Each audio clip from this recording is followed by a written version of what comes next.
Bom, bom dia. Dando prosseguimento então ao nosso estudo aí de história, né, nós vamos então agora no material novo, estudar cultura e sociedade, né, na década de 1960 a 1980. E claro, falando sobre a questão então do movimento de contracultura. Ah, professor, o que seria isso, movimento de contracultura? É um movimento de revolta? É basicamente quase isso, né?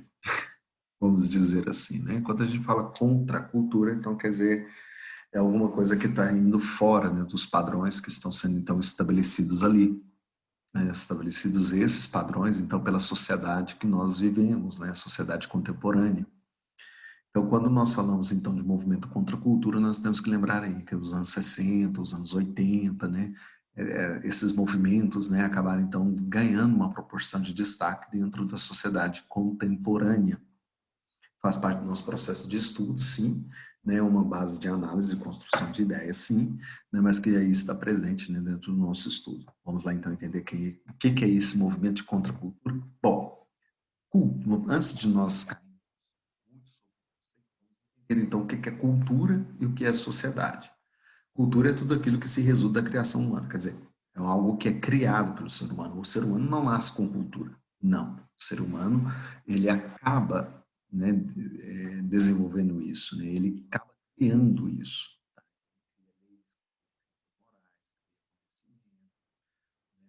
Cria ali os costumes, cria os artefatos que vão identificar ali. Isso tudo a partir do que? A partir do convívio social. Tá bom? Então, quais são as funções da cultura? Satisfazer a necessidade humana, é o que vai identificar, é o que traz como identidade para esse homem, para essa mulher, para esse indivíduo que ali está.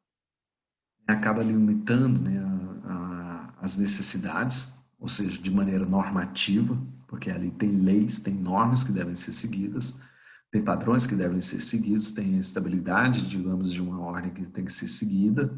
Então, por isso que nós falamos dessa limitação, né? E, claro, implica em alguma forma de violação da condição natural, digamos, do homem. Por exemplo, paletó e gravata são incompatíveis com o clima quente, né? Privar-se de boa alimentação em prol da ostentação de um símbolo de prestígio, por exemplo, comer escargot, né, ou qualquer outra coisa ali, né, vamos dizer, né, caviar, né, então, ou seja, é algo que remete uma ideia, digamos, né, de violação, né, da cultura ou violação de uma lei natural, né, que está estabelecida, né. Pressão social para que tanto os homens quanto mulheres, então, atinjam, né, o ideal de beleza física, né, atinge tanto que tem umas que coloca silicone, fica usa biquinho ou coloca silicone lá onde não deve, depois vai querer, acha que é silicone, aí é silicone industrial, e vira aquele problema de doença e tudo mais, né? Para quê? Para buscar um corpo bonito, perfeito, né? Mas é algo que está ali presente? Faz parte, faz. É função da cultura? Depende. Estabelecer padrões? Pode ser. Estabelecer uma ordem? Pode ser. Mas faz parte da cultura. É o que identifica, né? Agora, quando se fala de grupo, vocês já viram isso na sociologia no primeiro ano, vocês viram isso na sociologia no segundo ano, né? Estão vendo isso, mas de maneira mais aprofundada. Mas nós temos que lembrar que, quando a gente fala de sociedade, nós estamos falando de um bem comum.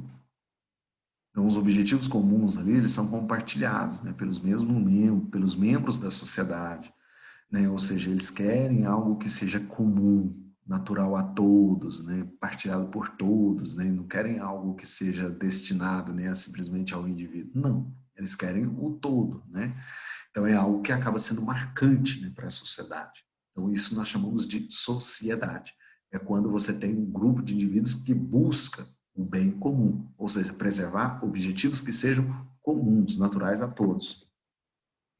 Só que aí Durkheim, quando ele elabora o seu estudo sobre a sociedade, ele apresenta dois tipos de sociedade, principalmente essas que estão presentes então no século XIX, né, que é a nossa sociedade atual vivenciou e vivencia até hoje, né? Nós temos então a sociedade de solidariedade mecânica, que eram aquelas sociedades mais primitivas, aquelas sociedades com viés precapitalista, né, e a divisão do trabalho era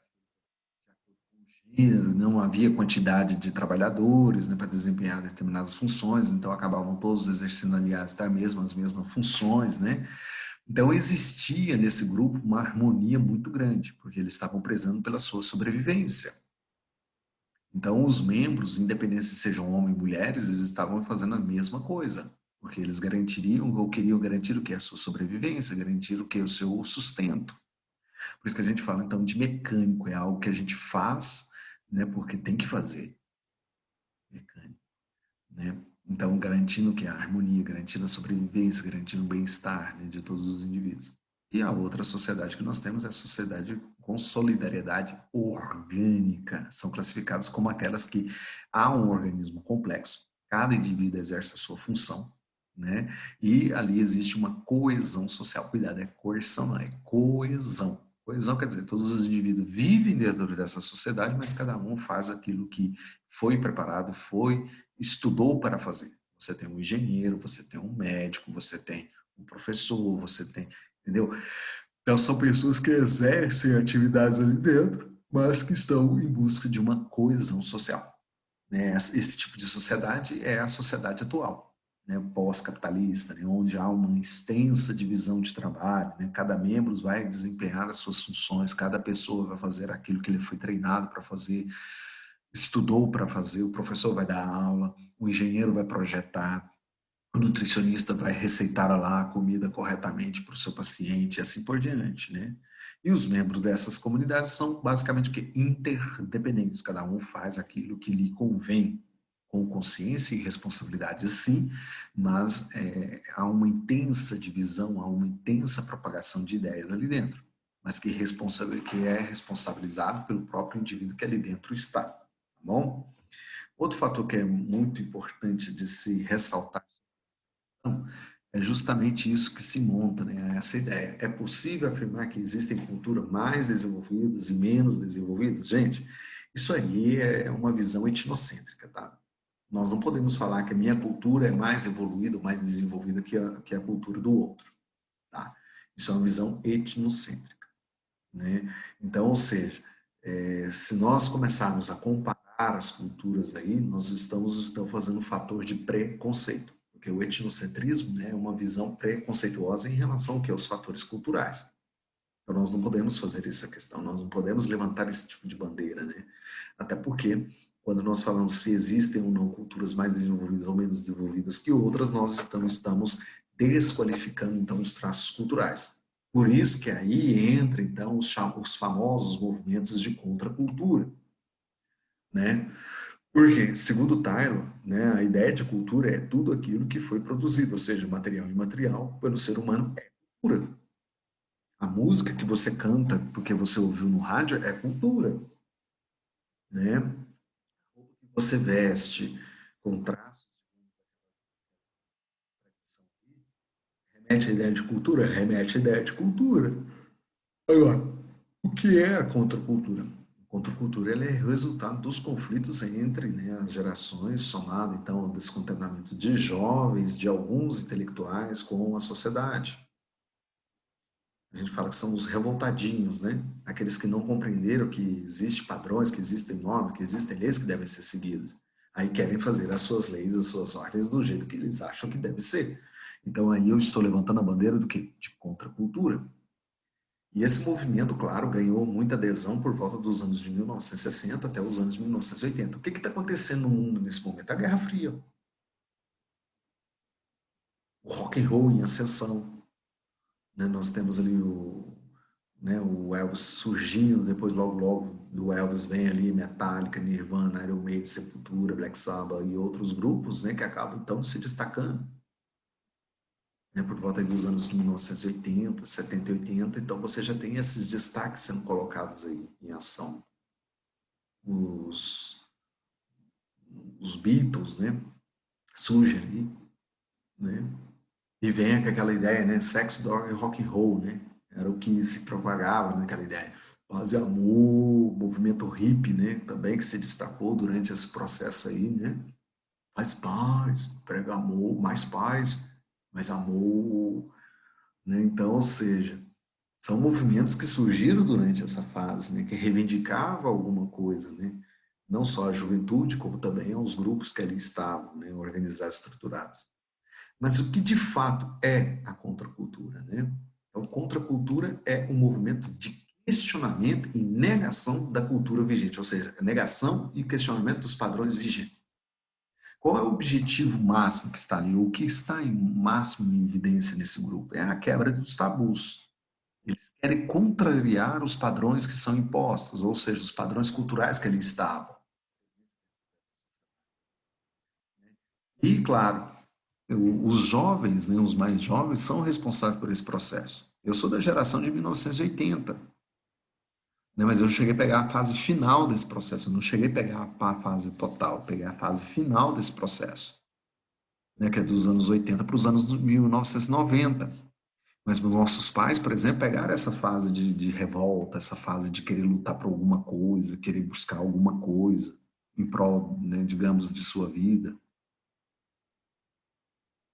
Agora, o auge desse movimento, claro, vai se dar onde? Nos Estados Unidos. O berço mesmo desse movimento de contracultura é nos Estados Unidos, por causa do movimento hippie da década de 1960.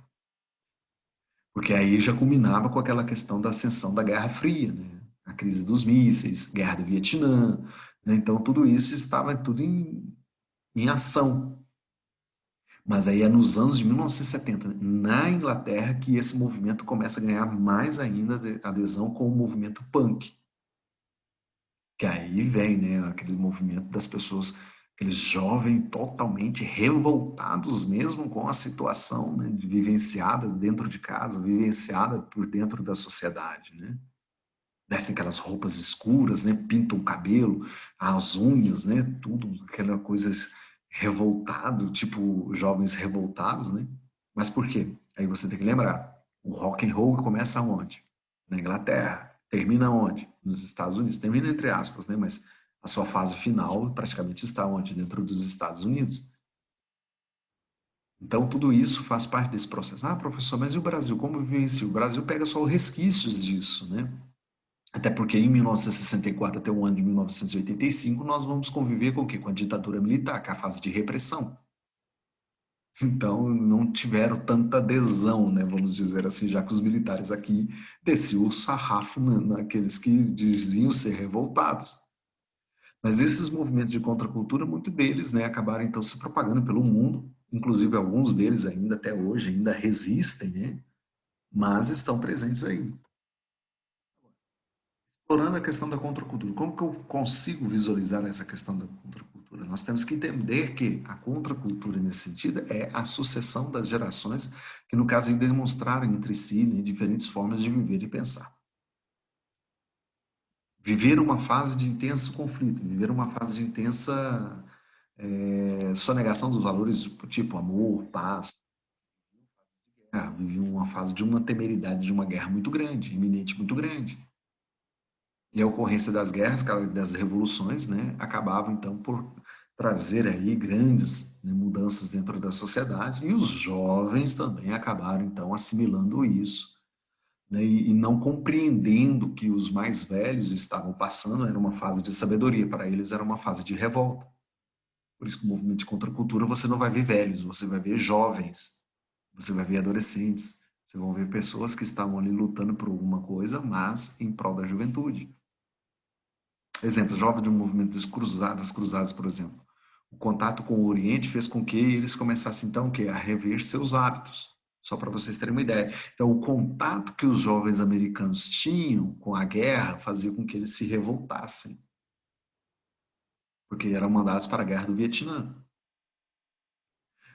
A juventude aqui no Brasil, o contato que eles tinham com os militares, por exemplo, muitas das vezes aqui, quando os militares pegavam e claro, colocavam limites, né? Com os cacetetes, né, isso revoltava os jovens, porque não gostavam de apanhar, né? Como se diz, né? Se a casa não ensinava, a sociedade ensinava, então eles se revoltavam contra a polícia e isso acabou levando a um problema muito sério, porque muitos acabaram sendo perseguidos e mortos. Então, isso é uma fase que marcou todo o processo, né? Agora, após a Segunda Guerra Mundial, né, ou seja, né, fez aumentar, então, as disparidades culturais, gerando cada vez mais conflitos entre os pais e os filhos, principalmente.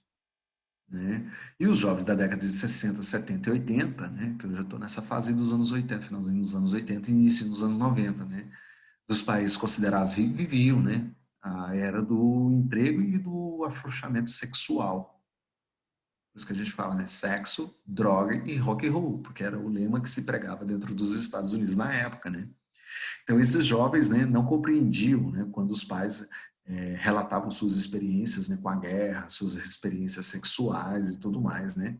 A ideia de poupar dinheiro para poder, então, viver uma vida tranquila na velhice, eles não entendiam, achavam que tinha que gastar, achavam que a guerra era só uma fase e entendia que o sexo era tudo que tinha naquele momento, né? Mas na realidade não. Muitos deles depois acabaram pagando caro por isso, porque depois aí nos anos 60 até nos anos 70 você tem a propagação então do HIV dentro do mundo. Aconteceu, né? Mas estamos aí, né?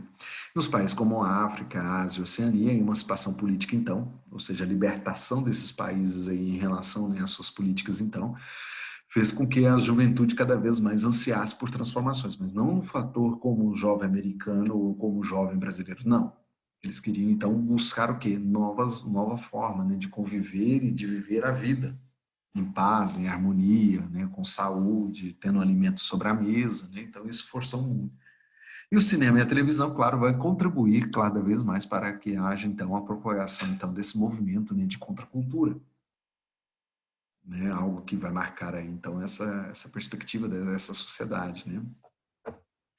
E claro, mas de fato, qual é a essência então da contracultura, né? A essência da contracultura encontra-se então na contrariedade de normas e padrões estabelecidos socialmente. Ou seja, a sociedade sempre criaram uma normalidade, né, digamos, da ação das pessoas. Assim como criar a cultura, criar a contracultura. Só que nós temos que entender que a contracultura ela vem como uma fase de questionamento de alguma coisa, ou a negação de alguma coisa, praticada por quem? Pelos jovens da época.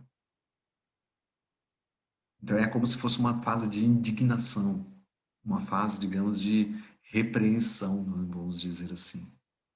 Marcou essa fase? Marcou esse momento histórico? Marcou. Trouxe problemas também para a sociedade? Trouxe. Né? Mas a essência da contracultura tem que ser lembrado.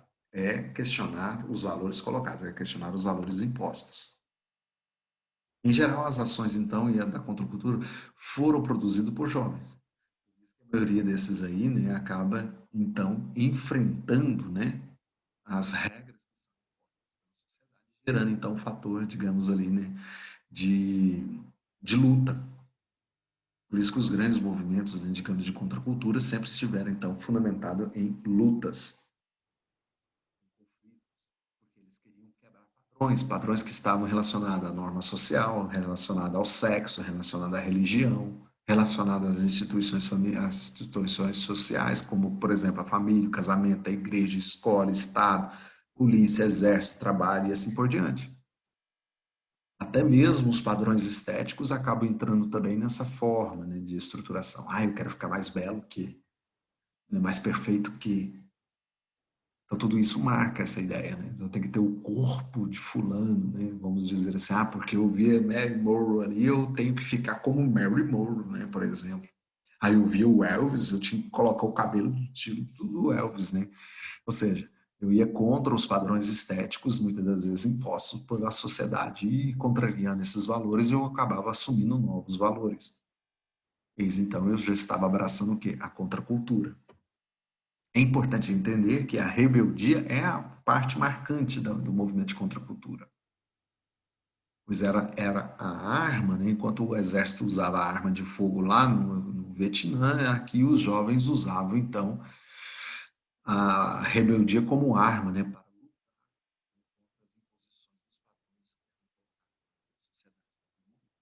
e a não aceitação dos padrões, né, é essencial para que se tenha, então, uma eficaz mudança, né, no comportamento social, o que indicava, então, que os movimentos de contracultura lutavam, no fundo, pela liberdade e não por uma coesão social ou coerção social, mas pela liberdade. Liberdade de quem? Dos jovens ou da sociedade como um todo. Esse era o objetivo que se tornava cada vez mais presente dentro da sociedade. E o movimento de contracultura, né, marcou muito essa fase. Agora, quais são os traços, né, do movimento de contracultura hoje que está presente na nossa sociedade? Bom, nós temos aí o feminismo, né, que marca essa fase por volta dos anos de 1960, lembrando que o feminismo iniciado por Simone de Beauvoir lá na França, não é esse feminismo aí de mulher com cabelo no sovaco, essas coisas que a ver, tá? O feminismo que aí você está falando é aquela fase, digamos, onde a mulher ela começa então a lutar pela sua liberdade sexual, pela sua liberdade política, pela sua liberdade profissional. É para identificar esta mulher, não para desprezar ela como a sociedade hoje está colocando. Desvalorizar, desmerecer a mulher como essa sociedade aí está colocando, porque isso aí é inversão de valores, que não tem nada a ver com contracultura. Isso aí é alguém, um mente suja lá que leu um negócio lá, feminismo, eu vou fazer assim. Aí veio com essas ideias de babaquice aí, desculpa a crítica, mas é verdade, e inverteu o conceito todinho, não entendeu o que leu, simplesmente leu, passou o olho lá e fala, eu já li a introdução aqui e pronto. Se você quer entender mesmo o que é o feminismo, leia O Segundo Sexo no Simone de Beauvoir. Aí você vai entender o que é o feminismo, o que é essa luta por esse direito.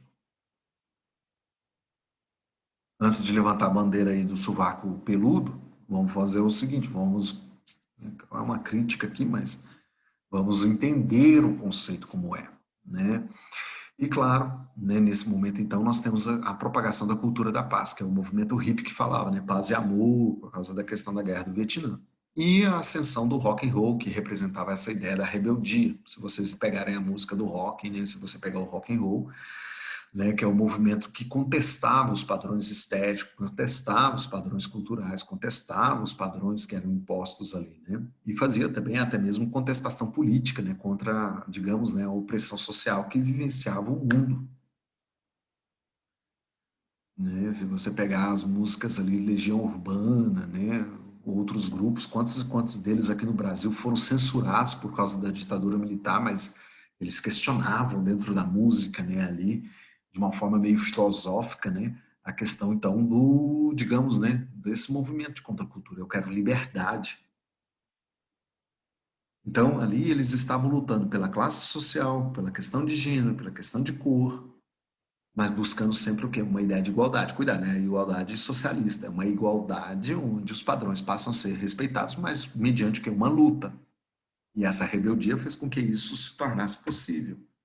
Agora, onde que se tem a origem do movimento de contracultura, né?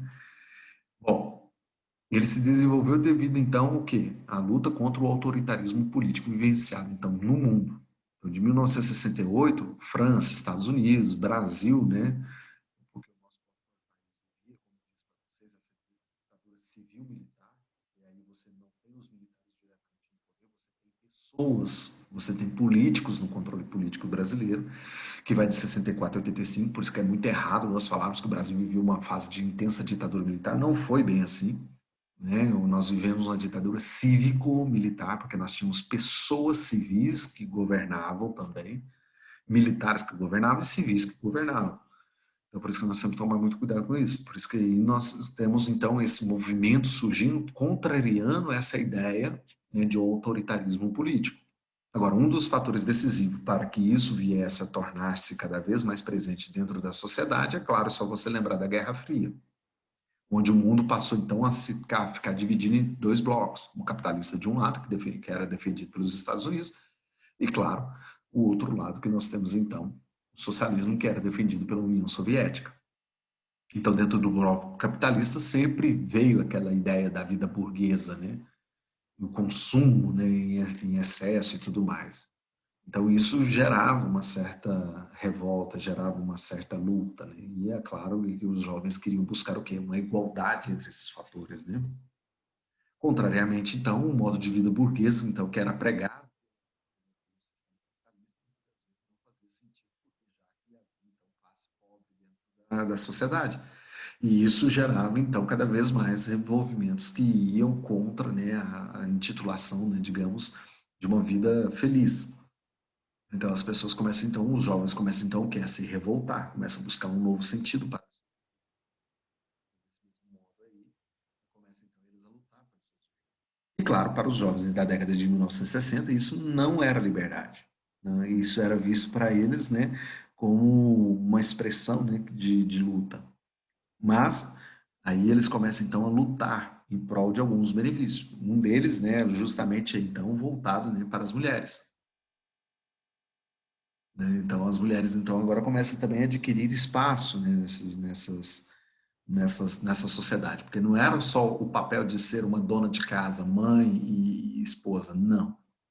Elas agora querem e estão exercendo seus direitos, né? Bom, fica aí então, né, a atividade para vocês aí. Eu coloquei para que a atividade está encontra no Google Forms, no sentido de que, olha, essa videoaula está.